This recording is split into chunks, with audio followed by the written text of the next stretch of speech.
Donc le corps doit être droit. Ça veut dire quoi, le corps droit? Eh bien, ça veut dire du haut jusqu'en bas. Suivez bien.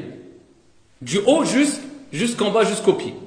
Alors, vous m'avez compris que celui qui va prier comme ça, d'accord, comme s'il faisait position de faire du ski ou je ne sais quoi, il n'est pas droit. On est d'accord ou pas? Celui qui va prier ainsi, c'est-à-dire les pieds joints, alors les 4 écoles se sont exprimées sur cette position-là. Vous suivez bien? Le fait d'avoir les pieds joints. Parce que eux, ils ont dit qu'il est préférable d'écarter un peu les pieds. D'écarter un peu les pieds. Alors ils divergent. Certains, comme dans le madhab de l'imam Malik, rahimahullah ta'ala, ils disent que ça doit suivre les hanches pour avoir le corps droit. Donc tes hanches, ils sont là, il ne faut pas que tes pieds soient là-bas. Donc il faut qu'ils soient droits. Alors vous m'avez compris que le fait déjà d'écarter trop ses pieds, ça ne relève pas du tout dans la sunna, d'après ce qu'ont rapporté les 4 écoles. Les 4 écoles.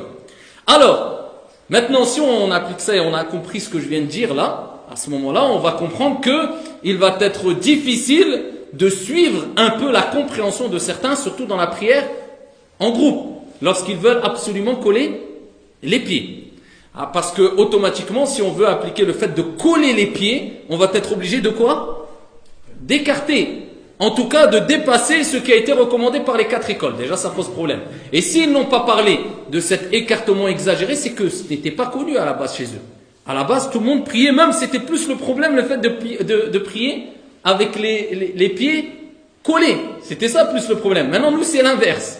C'est le plus grand problème, c'est de voir des gens prier avec les pieds écartés. Vous suivez bien?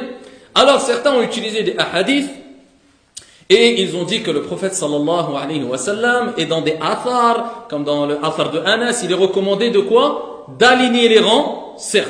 Unanimité sur cette question-là. Le prophète sallallahu alayhi wa sallam disait toujours Sawu sufufakum. On est d'accord? Alignez les rangs.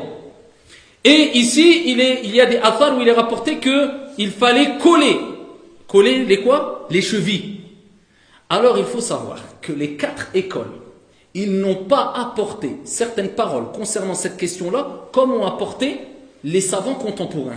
Il y a des avis qui sont arrivés aujourd'hui qui n'existaient pas dans les 4 écoles. Ça, même si tu cherches dans les kutub de fiqh chez eux, il n'y a pas ces paroles-là. Il faut savoir que le fait de comprendre qu'il faut vraiment coller, même si tu le comprends ainsi, et ça on verra ça dans les cours, dans la théorie, dans les détails, mais de façon très résumée je vous le dis, eh bien ici ce n'est pas un objectif en soi-même. Vous suivez bien? Le fait de coller. L'objectif c'est d'aligner les rangs. Donc quand l'objectif est atteint, aligner les rangs, est-ce qu'il y a besoin de coller encore les pieds? Non. Et ça, alors que ici moi je reste basé dans les 4 écoles juridiques, mais bon,